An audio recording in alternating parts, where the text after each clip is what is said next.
আজকে আমরা বানাবো বাঁধাকপি। বাঁধাকপিটা একটু ভাপিয়ে নিয়েছি, আলু নিয়েছি একটু, একটা টমেটো আর মাছের মাথা।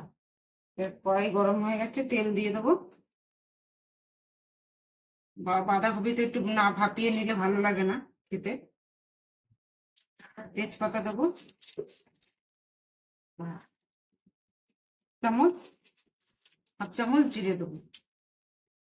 এবার আলুটা দিয়ে দেবো। আলুটা ভালো করে ভেজে তারপরে মশলাটা দিয়ে ভালো করে কষিয়ে নেব।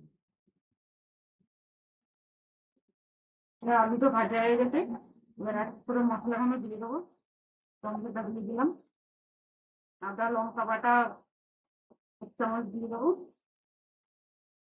পরিমাণ মতো হলুদ দিয়ে দেবো, আপনারা পরিমাণ মতো নুন দিয়ে দেবেন, যাতে বেশি না হয়। আমি একটুখানি দেবো না, জিরের গুঁড়ো আর ধনের গুঁড়ো একসাথে এক চামচ দিয়ে দেবেন। ভালো করে মিশিয়ে পাতাটা দেবো। মাছের মাথাটা দিয়ে দিলাম। মাছের মাথাটা একটু ভেজে রেখেছিলাম আগে।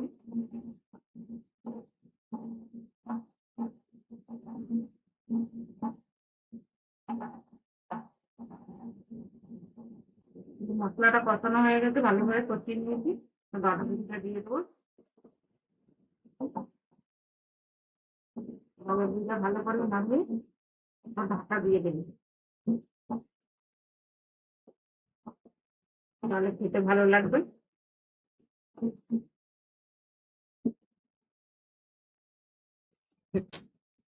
মানে বাঁধাকপিটা প্রায় নামিয়ে দিচ্ছি, আর একটুখানি ভাবে একটু মিষ্টি দিয়ে দেবো, তারপরে গরম মশলা দিয়ে ধনিয়ে দেবো।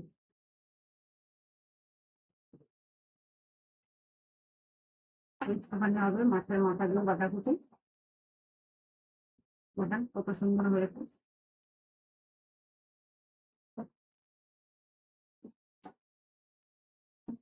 আমাদের বাঁধাকপিটা এবার একটু গরম মশলা দিয়ে নামিয়ে দেবো। এটা আমার ঘরে বানানো গরম মশলা, নামিয়ে দেবো। গরম মশলা ঘরে বানালে খেতে ভালো লাগে, দিয়েছি, কালারটাই চেঞ্জ হয়ে গেল। এবার নামিয়ে দেবো।